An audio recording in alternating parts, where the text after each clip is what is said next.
Arch ബിഷപ്പ്മാർ George കോച്ചേരിയെക്കുറിച്ച് എനിക്ക് വേണമെങ്കിൽ 1 മണിക്കൂർ 2 മണിക്കൂറൊക്കെ പ്രസംഗിക്കാൻ സാധിക്കും. അതൊന്നും ഞാൻ ചെയ്യുന്നില്ല. അഭിവന്യ തോമസ് തറയിൽ പിതാവ് മീറ്റിംഗ് വളരെ പരിമിതമായ സമയം കൊണ്ട് തീരുമെന്ന് പറഞ്ഞത് പ്രസംഗകരോടുള്ള ഒരു ആഹ്വാനം കൂടിയായിരുന്നു എന്ന് ഞാൻ മനസ്സിലാക്കുകയാണ്. അപ്പോൾ ആ സ്ഥിതിക്ക് ദീർഘമായിട്ട് ഞാൻ സംസാരിക്കുന്നില്ല.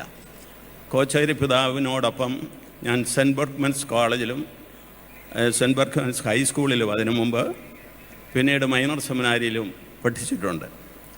എല്ലായിടത്തും ഒരേ ക്ലാസ്സിലിരുന്നാണ് പഠിച്ചിട്ടുള്ളത്.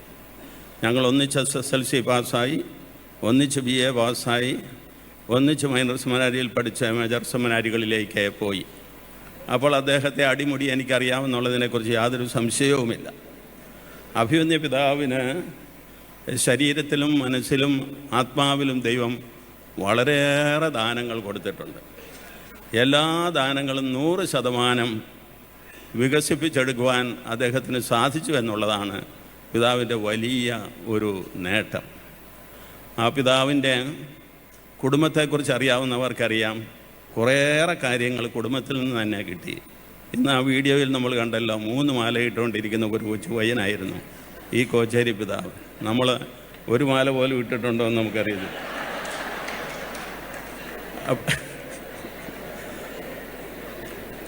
ഈപ്പച്ചനും പെണ്ണമ്മയും ഈ പാറയിൽ ഇടവകയിലെ വളരെ ശ്രദ്ധേയരായിരുന്ന കുടുംബത്തിലെ മാതാപിതാക്കളായിരുന്നു. അവർ മക്കളിലും സമ്പന്നരായിരുന്നു. ഒരു മകൻ കൂടെ അച്ഛനായിട്ടുള്ള വിവരം നമുക്കറിയാം, ദെമിയാനോസ് കോച്ചേരി അച്ഛൻ. അപ്പോഴങ്ങനെയുള്ള ഒരു നല്ല കുടുംബത്തിൽ നിന്ന് കിട്ടിയതും സ്കൂളിൽ നിന്ന് കിട്ടിയതും അതുപോലെ തന്നെ കോളേജിൽ നിന്ന് കിട്ടിയതും സെമിനാരി പരിശീലനത്തിൽ നിന്ന് കിട്ടിയതും എല്ലാം കൂടെ ആയപ്പോഴേക്കും നിറവിൻ്റെ ഒരു വലിയ അടയാളമായിട്ട് ബുദ്ധിശക്തിയിലും പ്രവർത്തനശേഷിയിലും എല്ലാം പിതാവ് തീരുകയാണ് ചെയ്തത്. അങ്ങനെയുള്ള ആ വളർച്ച നേരിട്ട് കാണുവാനും അപ്പോഴെല്ലാം സ്നേഹത്തോടെ ബന്ധപ്പെടുവാനും സാധിച്ചിട്ടുള്ള ആളുകളാണ് ഞങ്ങൾ 2 പേരും. പിതാവിനോടുള്ള എൻ്റെ ബഹുമാനം, എൻ്റെ സൗഹൃദം, അതുപോലെ തന്നെ ആശയങ്ങളുടെയും വികാരങ്ങളുടെയും ഒക്കെ പങ്കുവയ്ക്കൽ വർണ്ണിക്കാൻ സാധിക്കുകയില്ല. അത്രമാത്രം അടുത്ത് ഞങ്ങൾ പെരുമാറിയിട്ടുള്ളവർ. സ്കൂളിൽ ആശാൻ, ഞങ്ങളങ്ങനെയൊക്കെ വിളിക്കുമല്ലോ, സ്കൂളിൽ ആശാൻ ഒരു മഹാവീരനായിരുന്നു. സ്കൂളിലെ NCCയുടെ ലെഫ്റ്റനൻറ്റ് കേഡറ്റ് വരെ ആയ ആളാണ്. എന്ന് വെച്ചാൽ ആ സ്കൂളിൽ NCCയുടെ ഏറ്റവും ഉയർന്ന പദവിയാണ്. അതുപോലെ തന്നെ ഫുട്ബോൾ ടീമിലെ ഗോളിയായിരുന്നു. പല പന്തുകളും ഗോളിനകത്ത് അടിച്ച് പോയിട്ടുണ്ട്. അതൊക്കെ ഞങ്ങൾ അങ്ങനെ വളരെ വലിയ ഒരു കായിക അഭ്യാസിയായിരുന്നു. കോച്ചേരി എന്നാണ് അന്ന് പോലും സ്കൂളിലെല്ലാവരും അദ്ദേഹത്തെ വിളിച്ചിരുന്നത്. അധ്യാപകരും ശിഷ്യന്മാരും ഒരുപോലെ ഒരു വലിയ നക്ഷത്രം പോലെ കരുതിയിരുന്ന ആളാണ് ജോർജ് കോച്ചേരി. ജോർജ് കോച്ചേരി അതീവ ബുദ്ധിമാനാണെങ്കിലും എപ്പോഴും പഠിക്കുകയില്ല. പഠിക്കേണ്ട സമയത്തേ പഠിക്കത്തുള്ളൂ. അതേസമയം മുഴുവൻ സമയം പഠിക്കുന്ന എന്നെപ്പോലുള്ളവരോട് കൂടെ കിട്ടുന്ന മാർക്ക് അദ്ദേഹത്തിനും ലഭിക്കും. അങ്ങനെയുള്ള ഒരു കൗശലക്കാരൻ കൂടിയാണ് ഈ ജോർജ് കോച്ചേരി എന്ന് പറയുന്ന ആൾ. സ്കൂളിലെ പ്രാഗൽഭ്യം കോളേജിൽ പ്രകടിപ്പിക്കാൻ സാധിച്ചില്ല. കാരണം സെമിനാരിക്കാരനായിരുന്നു. കപ്പ് ഷർട്ട് വിട്ടാണ് സെമിനാരിയിൽ വന്ന് BA പഠിച്ചുകൊണ്ടിരുന്നത്. അത് നമുക്കെല്ലാവർക്കും അറിയാവുന്ന കാര്യമാണല്ലോ. കോളേജിലും ഉന്നതമായ രീതിയിൽ BA ഡിഗ്രി എടുത്തു. ഞങ്ങൾ 2 പേരും പിന്നീടും സൗഹൃദം തുറന്നു. നമുക്കറിയാം, കുടുംബത്തെക്കുറിച്ച് ഇവിടെ പരാമർശിച്ചു. നമുക്കറിയാം ഈപ്പച്ചനെക്കുറിച്ചും പെണ്ണമ്മയെക്കുറിച്ചും അതുപോലെ തന്നെ ശ്രീയക്ക് കോച്ചേരി അച്ഛനെക്കുറിച്ചും. ശ്രീയക്ക് കോച്ചേരി അച്ഛൻ അങ്കിളാണ്. അദ്ദേഹം നമ്മുടെ അതിരൂപതയുടെ പ്രൊക്കറേറ്ററായിരുന്നു. നമുക്ക് തിരുഹൃദയ മഠം ഈ അതിരൂപതയിൽ സ്ഥാപിച്ച സമയത്ത് അതിൻ്റെ ആരംഭകനായിരുന്നു. അതുകൊണ്ട് ആ മഠം അറിയപ്പെടുന്നത് പോലും കോച്ചേരി മഠമെന്നാണ്. ഇന്നതൊരു പ്രൊവിൻഷ്യൽ ഹൗസാണ്. അപ്പോഴങ്ങനെയൊക്കെയുള്ള ഒരു വലിയ പ്രാഗൽഭ്യം ഈ കോച്ചേരി അച്ഛൻ ശ്രീ കോച്ചേരി ഉണ്ടായിരുന്നു. സെമിനാരിലായിരുന്നപ്പോൾ മൈനർ സെമിനാരിയിൽ പ്രൊക്കറേറ്ററായിരുന്നു, കൊയർ മാസ്റ്ററായിരുന്നു. എല്ലാ ഗാനങ്ങളും പുതുതായിട്ട് പഠിച്ച് പാടി ഞങ്ങളെ പരിശീലിപ്പിച്ചുകൊണ്ടിരുന്നത് ജോർജ് കോച്ചേരി അച്ഛനാണ്. ഒരു സർവ്വകലാവല്ലഭനായിരുന്നെന്ന് പറഞ്ഞാൽ അത് വാസ്തവമാണ്.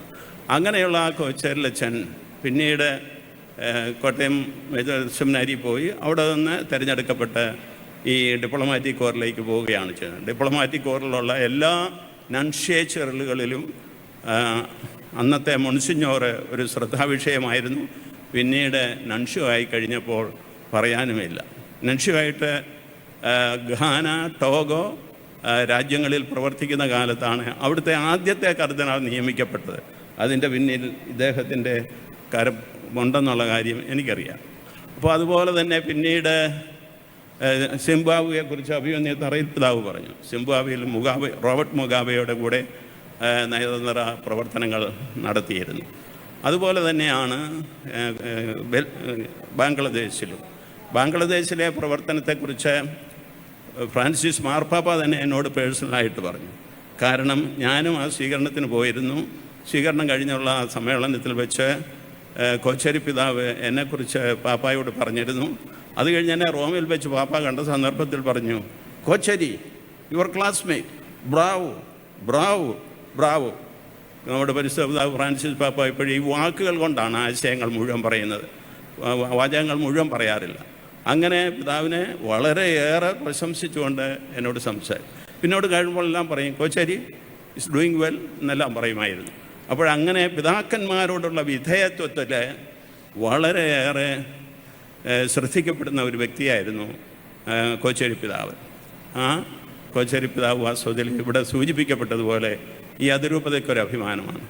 ഈ അതിരൂപതയെ സംബന്ധിച്ചിടത്തോളം അതുപോലെ തന്നെയാണ് ജോർജ് കൂവാക്കാട്ട് പിതാവും. ഇപ്രകാരം അദ്ദേഹത്തെയും തിരഞ്ഞെടുത്തതിൻ്റെ പിന്നിലുള്ളത് സഭയോടും സഭാപിതാക്കന്മാരോടും കൂട്ടായ്മയോടുമുള്ള പ്രതിബദ്ധത കൊണ്ടാണ്. അതുകൊണ്ട് ഈ അതിരൂപതയിൽ നിന്ന് അപ്രകാരം നൺഷ്യേച്ചർ പ്രവർത്തിച്ച 2 പേർ ഉന്നത പദവികളിലേക്ക് സ്വീകരിക്കപ്പെട്ടു എന്ന് വരികിൽ തീർച്ചയായിട്ടും അതിരൂപതയ്ക്ക് അഭിമാനിക്കാം. അതിരൂപതയ്ക്ക് അവരെ സ്നേഹപൂർവ്വം കാണുകയും ചെയ്യാം. പിതാവിന് അതീവമായ ബുദ്ധിശക്തി ഉണ്ടെന്ന് ഞാൻ പറഞ്ഞു. അതുപോലെ തന്നെ വിവേകം. അവിവേകപരമായിട്ടുള്ള ഒരു വാക്കോ പ്രവൃത്തിയോ പിതാവിൽ നിന്ന് ഇതുവരെയും ഉണ്ടായിട്ടില്ല. അതിനകത്ത് ഞങ്ങൾ കൈയടിക്കാതെ ഒരു വാക്കും സൗഹൃദ സമ്മേളനങ്ങളിൽ പോലും അങ്ങനെയുള്ള വിഷയങ്ങൾ വന്നാൽ പിതാവ് മിതത്വം പാലിച്ച് ആത്മസംയമനത്തോടു കൂടിയേ നിൽക്കത്തുള്ളൂ. ചങ്ങനാശ്ശേരിയിലെ പിതാക്കന്മാരായാലും ഈ സഭയിലെ പിതാക്കന്മാരായാലും റോമിലെ അധികാരികളായാലും എല്ലാവരോടുമുള്ള ആ വിധേയത്വവും ആ കൂട്ടായ്മയും പുലർത്തുന്നതിൽ എനിക്ക് പോലും മാതൃകയായിരുന്നു കോച്ചേരി പിതാവെന്ന് പറഞ്ഞാൽ അതൊരു സത്യമാണ്. അപ്പോഴങ്ങനെയുള്ള ഒരു ആൾ, അതുകൊണ്ട് തന്നെയാണ് ഞാൻ പറഞ്ഞ പിതാവിന് ശാരീരികവും മാനസികവും ആധ്യാത്മികവുമായിട്ടുള്ള വളരെയേറെ ദാനങ്ങൾ ദൈവം കൊടുത്തിട്ടുണ്ട്. നമുക്കറിയാമല്ലോ, ബുദ്ധിമുട്ട് പിടിച്ച രാജ്യങ്ങളിൽ നുഷ്യുവായിട്ട് വിടുന്നത് സഭയ്ക്ക് വിശ്വാസപൂർവ്വം അയക്കാവുന്ന ആളുകളെയാണ്. അങ്ങനെയാണ് പിതാവിനെ സിംബാബ്വേയിലേക്കും ബാംഗ്ലാദേശിലേക്കുമൊക്കെ അയച്ചത്. പിതാവിന് റിട്ടയർ ചെയ്യേണ്ട സമയമായി കഴിഞ്ഞപ്പോൾ പിതാവ് രാജിക്കത്ത് ഫ്രാൻസിസ് പാപ്പായ്ക്ക് കൊടുത്തു.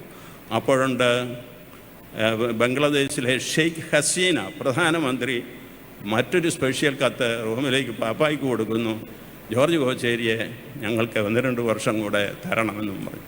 അങ്ങനെ നീട്ടിക്കൊടുത്ത് അവിടെ നുഷ്യുവായിട്ടിരുന്ന ആളാണ് നമ്മുടെ ഈ ജോർജ് കോച്ചേരി പിതാവ്, രോഹിംഗ്യ തൊഴിലാളികൾ. അപ്പോഴങ്ങനെയൊക്കെയുള്ള പിതാവിൻ്റെ പ്രവർത്തനങ്ങൾ, പിതാവ് വിവേകത്തോടു കൂടി സംസാരിക്കുന്ന ആളാണ്. നയതന്ത്രജ്ഞത പിന്നെ അവർ പഠിക്കുന്നതാണ്, ഡിപ്ലോമസി.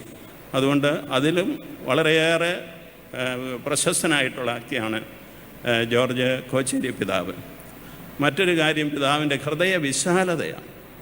വളരെയേറെ എല്ലാവരെയും ഒരുപോലെ കണ്ട് ആരെയും എപ്പോഴും എവിടെയും സഹായിക്കാനുള്ള ഒരു വലിയ വിശാല ഹൃദയം നമ്മുടെ ജോർജ് കോച്ചേരി പിതാവിനുണ്ട്.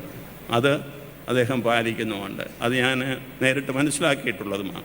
അതിരൂപതയ്ക്ക് എപ്രകാരം അദ്ദേഹം കൂട്ടുനിൽക്കുന്നു എന്നുള്ള വസ്തുത ഇവിടെ അറിയിച്ചുവല്ലോ. അതുപോലെ തന്നെയാണ് പാവങ്ങളോടുള്ള സ്നേഹം. പാവപ്പെട്ടവരെന്തെങ്കിലും ഒരു അഭ്യർത്ഥന പറഞ്ഞു കഴിഞ്ഞാൽ അവരെ സഹായിക്കാനുള്ള കാര്യങ്ങൾ അദ്ദേഹം ചെയ്യും. എന്നോടുള്ള സൗഹൃദം ഞാൻ വിരമിച്ചതിന് ശേഷം വർദ്ധിച്ചിരിക്കുകയാണ്. അതിഥി സൽക്കാരത്തിൽ പ്രിയമുള്ളവനായിരിക്കണം മെത്രാൻ എന്ന് പൗലോസ് ശ്ലീഹ തീത്തോസിനോടും പറഞ്ഞിട്ടുണ്ട്, തിമോത്തയോസിനോടും പറഞ്ഞിട്ടുണ്ട്. അതിലെ ഒന്നാമത്തെ മാതൃകയാണ് നമ്മുടെ കോച്ചേരി പിതാവ്. ആരെ ചെന്നാലും അവരെ സൽക്കരിച്ച് അവരെ എങ്ങനെയെല്ലാം സന്തോഷവാന്മാരാക്കി വിടാമോ അതിനുവേണ്ടി പിതാവ് പരിശ്രമിക്കും. ഏതായാലും പിതാവിൻ്റെ പാവങ്ങളോടുള്ള സ്നേഹത്തിൻ്റെ പ്രതീകമായിട്ട് തലശ്ശേരി അതിരൂപതയിലെ കടുമേനിയിലുള്ള ആ ശാന്തി ഭവൻ നിലകൊള്ളുകയാണ്. നമുക്ക് സന്തോഷിക്കാം. പിതാവിൻ്റെ പേരിൽ ഇപ്രകാരമൊരു വളരെ ഏറെ ഉയർന്ന വ്യക്തിത്വത്തെ ഒരു മെത്രാപ്പോലീത്തായി ആർച്ച് ബിഷപ്പായിട്ട് നമുക്ക് നൽകുകയും അതുപോലെ തന്നെ ഈ അതിരൂപതയും സഭയെ അനുഗ്രഹിക്കുകയും ചെയ്ത ദൈവത്തോട് നമുക്ക് നന്ദി പറയാം. അഭിമന്യ പിതാവിന് ഈ മെത്രാഭിഷേക രജത ജൂബിലിയുടെ എല്ലാ മംഗളങ്ങളും ഞാൻ നേരുന്നു.